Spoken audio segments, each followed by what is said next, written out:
Wes Angola e Moshi. Do conhecimento da nossa ancestralidade rumo ao futuro comum.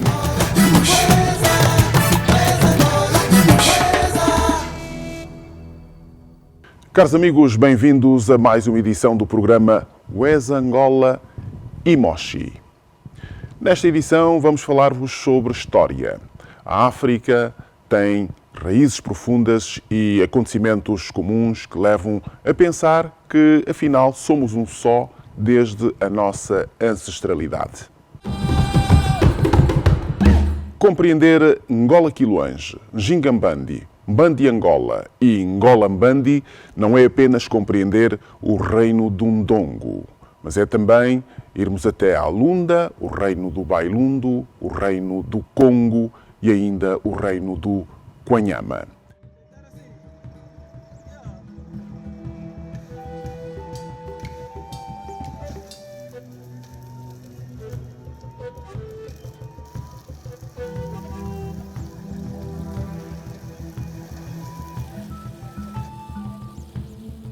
Para enaltecer a história e o heroísmo dos povos de Angola, torna-se capital reconhecer o percurso do rei Ngola Quiloange, a mística figura nacional que dignificou e fortaleceu o majestoso reino do Ndongo.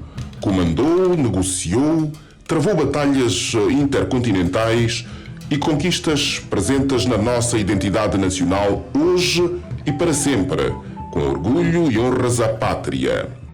Ngola Quiloange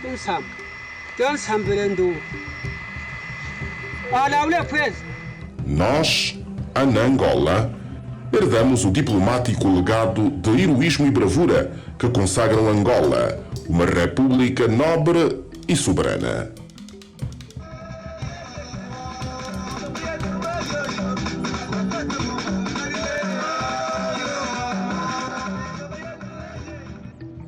Mas o rei Ngola Quiloange esteve sempre presente, desde a estratégica Conferência de Kawewe, há cerca de 900 anos, quando liderou uma expedição nobre do Império Lunda na região leste de Kassai, com os lendários Quelema e Sakuyema, estabelecendo a primeira ponte sobre o rio Kassai, que permitiu a histórica travessia dos povos hoje conhecidos por Banto, pelo vasto território antes habitado apenas pelos Khoi e San.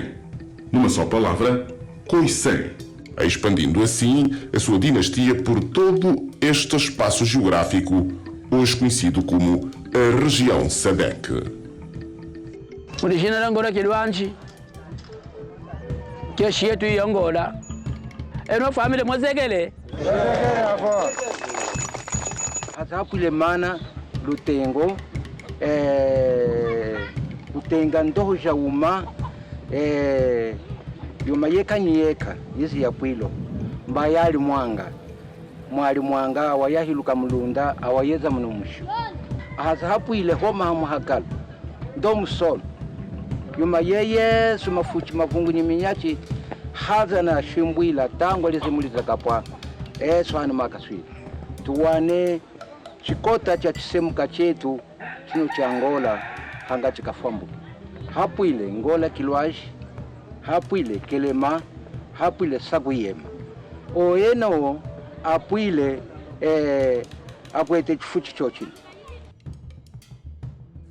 Enquanto os soberanos Quelema e Sakuyema seguiram para sul da travessia do Kawewe, o rei Ngola Quiloange seguiu a margem norte do rio Kassai, em direção este, passando pelos territórios abençoados por Kassange, Marimba, até Munculo, Angola, onde se estabeleceu o quartel-general Ngola, inspirado pelo reino do Ndongo, que trava e consolida batalhas seculares pelas diversas extensões do reino, como Matamba, Pungua Ndongo, Kibash, Mufuque, Kakulu Kangola, entre outras, até Kazanga, ou se quisermos, Ilha de Luanda.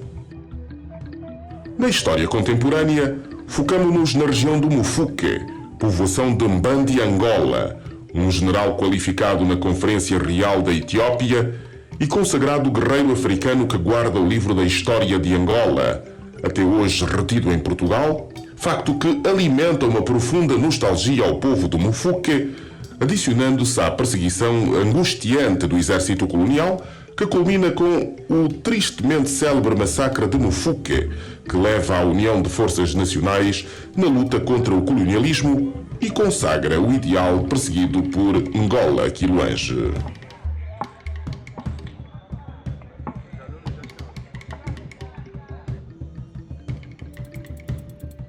Em 1961, na já tensa relação, 25 famílias de fazendeiros portugueses foram massacradas pelos povos de Mufuque, confundindo a independência da República do Zaire com a retirada total dos europeus desta parte de Angola. Em retaliação, o capitão do exército colonial mandou apurar os factos e, como consequência, ordenou o massacre de 25 jovens de Mufuque. Isso é por aqui, ó! Quando era o forno? Sargento, quando? Dá uma meia rajada nesse estouro.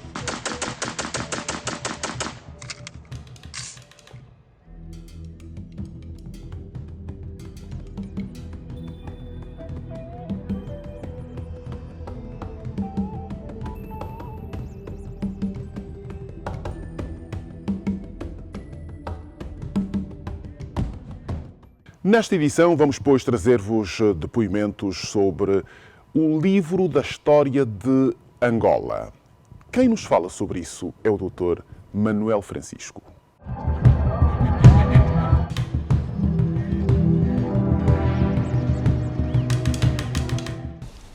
Já poderíamos nós nos definirmos e até aquele sentimento de pensarmos quem seríamos nós. Em relação a Zingambandi, é porque, como Mufuque, Umbandi Angola Ginga, ela é filha do Umbandi Angola, e Umbandi Angola, podemos dizer, é o próprio Mufuque. Porque o irmão da Zingambandi é o Ngolambandi, em que o pai da rainha Ginga e do Ngolambandi, que é o seu irmão, o pai Mbandi Angola, foi sepultado em Mufuque.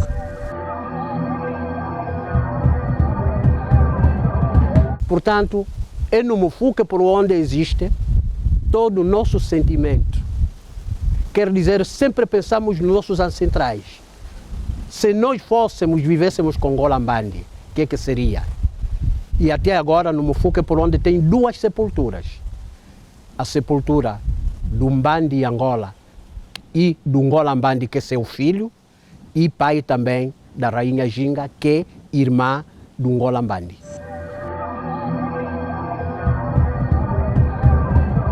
Isso foi uma grande trajetória, porque normalmente aqui poderíamos dizer, nos municípios, a partir de Bulatumba, Kakulukangola, Kindanji, Kimwandi, todos esses, até que se chegou no Mufuque, portanto, o Ngolambandi é que levava todo esse povo com Ndambi Angola. Aqui fazer uma referência. Quando morre o rei Quiluange, em Malange, que é o Ndongo, capital Matamba, quem fica com a responsabilidade, e que era mais velho, era o Ndambi Angola. Ndambi Angola também morre, mas quando morre Ndambi Angola, no ano de 1556, essa foi a primeira chegada do Paulo Dias de Novaes, que é o neto do Bartolomeu Dias. Já encontra, portanto, o Ndambi Angola. Ele queria se encontrar, a princípio, com o rei, mas o rei já tinha falecido. Então queria se encontrar com o dito Angola que ele tinha encontrado. Mas o Ndambi Angola não pôde se encontrar com ele, porque tinha relação com o rei Congo, que era como conselheiro. E então ele disse, com cuidado com os portugueses. Eles podem penetrar no reino e depois eles vão fazer aquilo que eles entenderem. Mas ao lado dos portugueses estavam lá os jesuítas católicos. O Ndambi Angola faz uma relação com com Francisco Gouveia, que era um jesuíta católico, para ver se poderia haver uma relação já estritamente, para ver se colocasse lá, portanto, alguém no reino.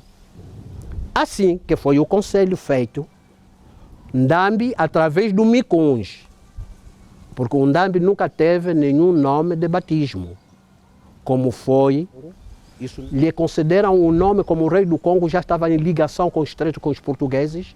Então vivia ao lado do Angola Quiloange vivia com o rei do Congo. Então o rei do Congo mudava os nomes dele e até por onde sai o São Salvador para se meter, portanto, como o reino do Congo, nesse momento. E então, aí também obrigou que o Angola Quiloange pudesse mudar o nome, de uma vez que estava ao lado dele. E então lhe deram o nome de Dom Sebastião Manuel Silvestre. Tenho o documento concreto no Mufuque.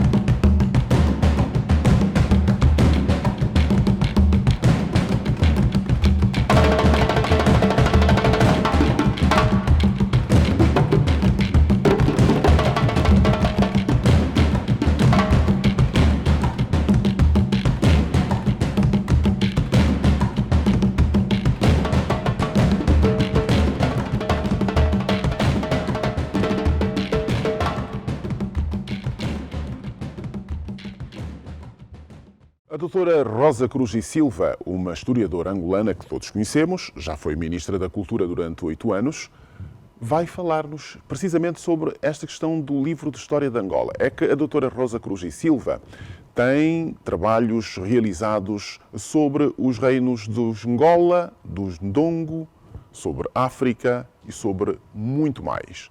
Mas é sobre precisamente esta questão do livro da História de Angola que a doutora Rosa Cruz e Silva fala-nos a seguir.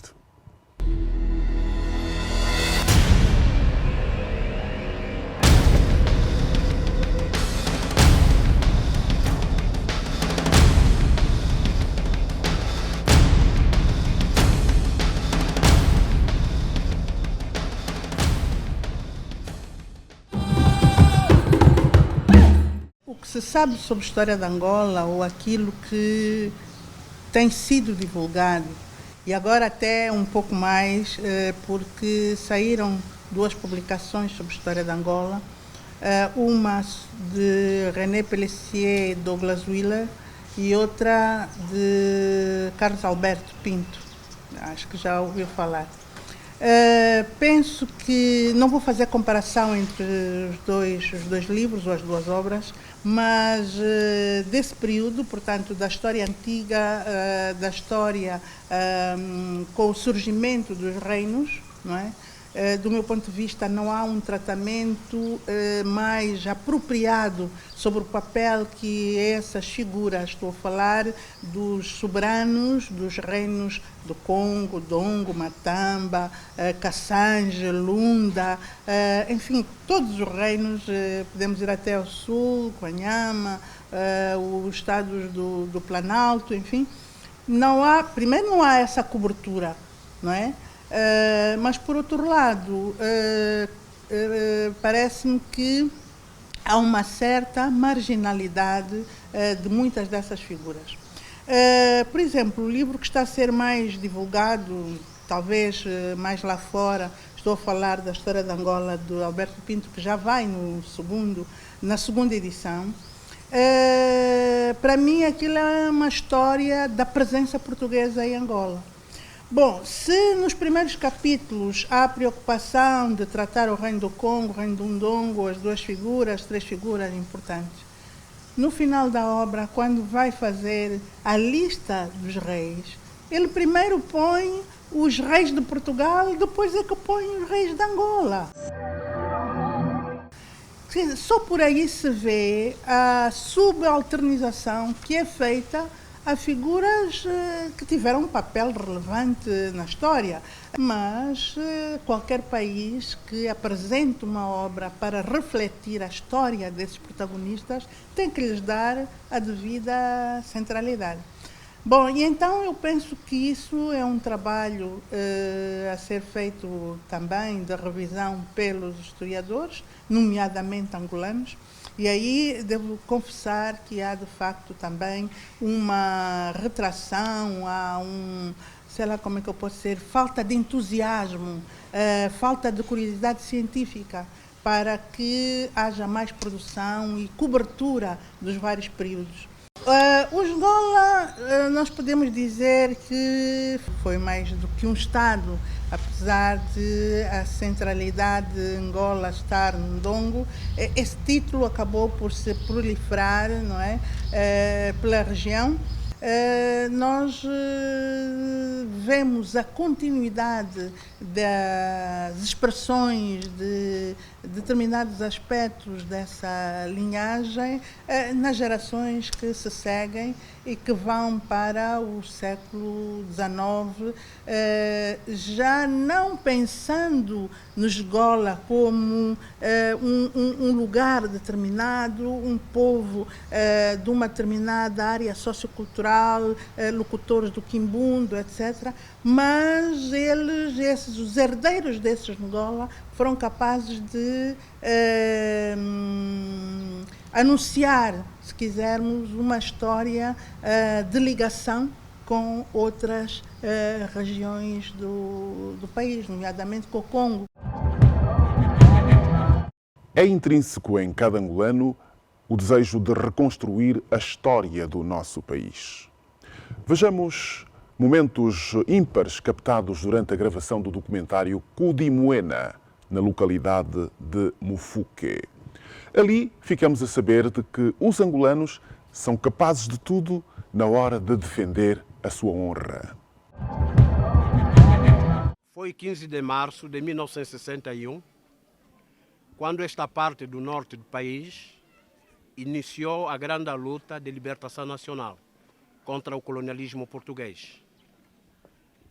E aqui nesta Ambanza Mufuque, nós, nesse momento, nesse cenário, estamos a demonstrar quando nesta data entra os portugueses, o exército português, depois de ter se matado todos os brancos nas roças de café. Eles tiveram o conhecimento e a direção do exército português vinham, portanto, aqui nessa aldeia para concretizar efetivamente se foram matados os seus compatriotas ou não. Chegaram os soldados aqui na escola, no Quitunga. E aí está o elenco, filhos e jovens do elenco da coroa, Dembo Mufuque, que vieram, portanto, para interceptar os soldados portugueses. E nesse instante havia euforia que vinha do norte, falando sobre, portanto, a negritude. Nós queremos independência, nós queremos independência. E então ele está aí, a euforia era, quando você pegar a pedra, o pau e a katana era suficiente. Dá uma merda, Jota!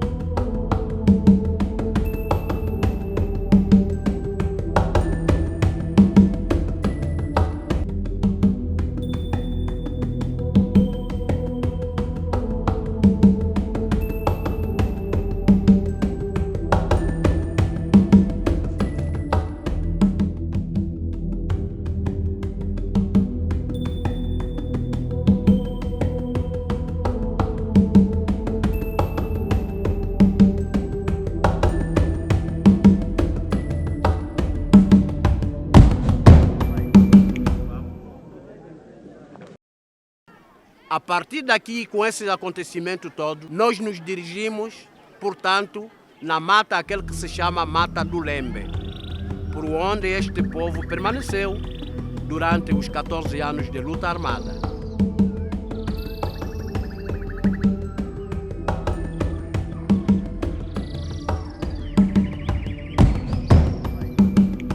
Da direita para a esquerda, número 1, 2, 3, 4, 5, 6, 7, 8, 9, 10, 11, 13, 14, 15, 16, 18, 19.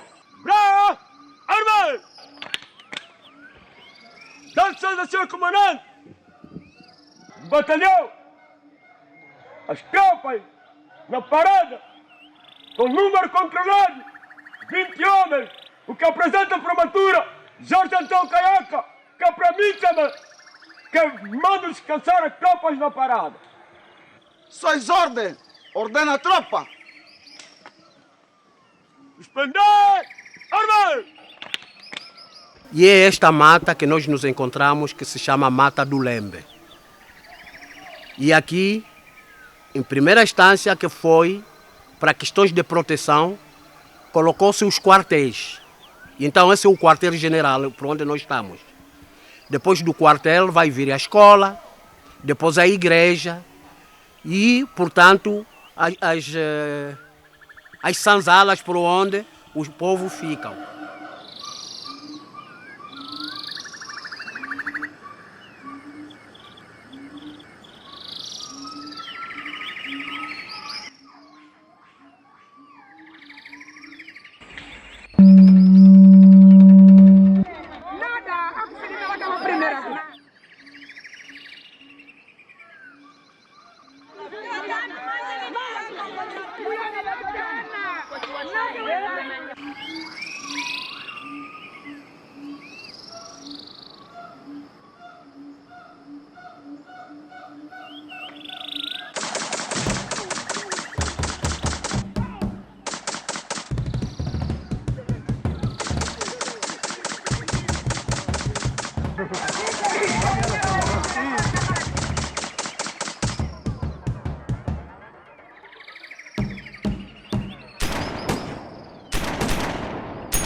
E agora convidamos-vos para um brevíssimo intervalo.